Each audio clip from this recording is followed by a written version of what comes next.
What I'm doing is now on this new set, the continuation of the watercolors, and the is that I'm putting another color in besides the monochromatic, and I'm doing a more pooling of the colors that I was doing before, but this time I'm pooling and getting a different, perhaps a complementary of the color that's underneath, or I'm just taking it and just hinting other colors in there.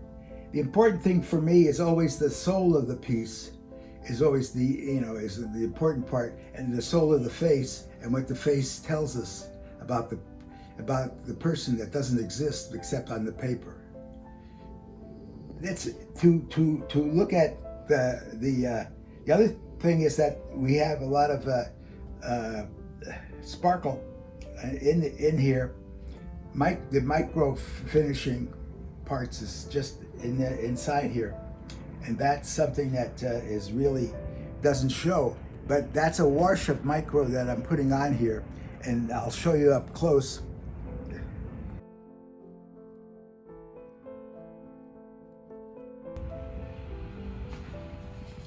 So what's important is this is all watercolor. So the watercolor, even the mica is watercolor.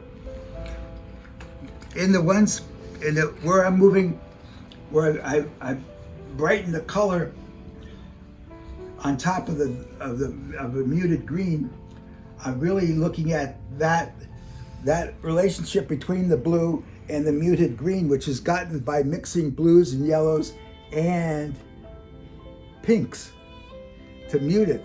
I find that there's a kind of a soft pink that I can add to the greens and get a different kind of a muted color, and that's what I'm playing with here in this one. I'm playing with ways of slicing a color into parts and then reassembling the colors, and that's the pool of colors that I'm doing on my palette.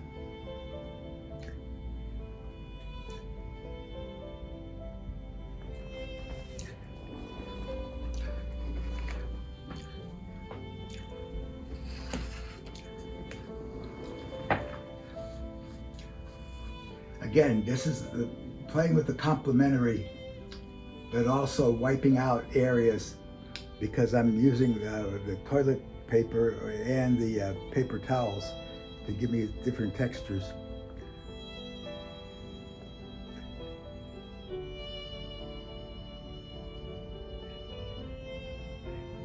Okay, this one I made a point of staying within the boundaries of the warmer colors, but giving it a softer accent in the center, and more of the color in the full color without a lot of water.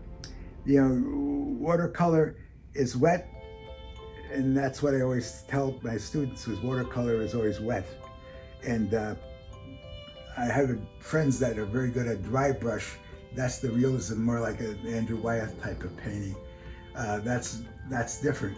But when I'm talking about watercolor, I'm talking about the water and the color. And so the water is part of the color, and that's important. Not to separate them, but that they are working together to arrive at a certain color. And this is really, all this really is just variations of the amount of water.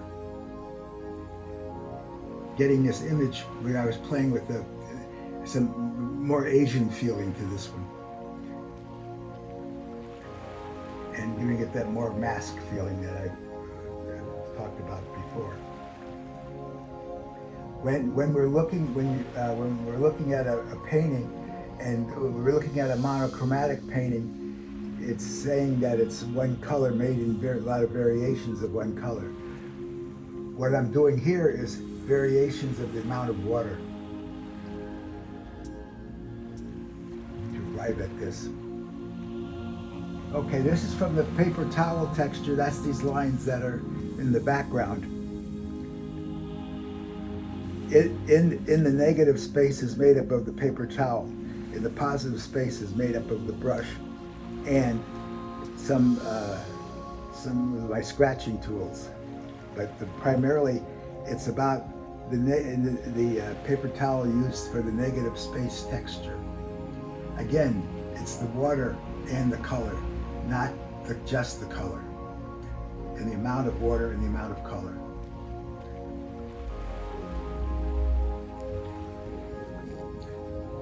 Okay, in this one we're looking at the use of a complementary in the face, in the positive space, and in the negative space, more water and more of the softer version of the color. The more water, obviously, the softer the color gets. More fluid makes it more movable. What we're looking at when we're looking at this kind of colorization here, we're just adding more. We're adding blue to the green, to the blue-green, and then I'm adding red, that little bit of complementary, into the blue-green. And the blue-green is used to darken the other green. They're really separate greens, but they look like they're from the same family. So it's important to understand when you're looking at a painting like this that it has a monochromatic feeling to it, but it's not monochromatic, because if you got up close, you'd see that it's not monochromatic. Okay, Hansa yellow light in the negative space is Hansa yellow white light, okay, and cadmium yellow medium, and Hansa yellow light, making that when it's in the negative space around the face. And I put orange,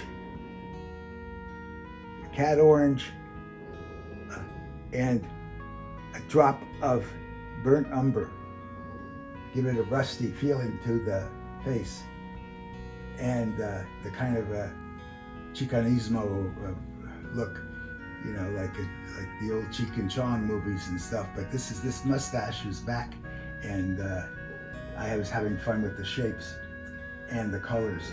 But the brightness of it is important, because the brightness isn't a pure yellow of one kind. It's a mixture of yellows, and that's real important to me, that there's no one color and just out of the tube color in any of these.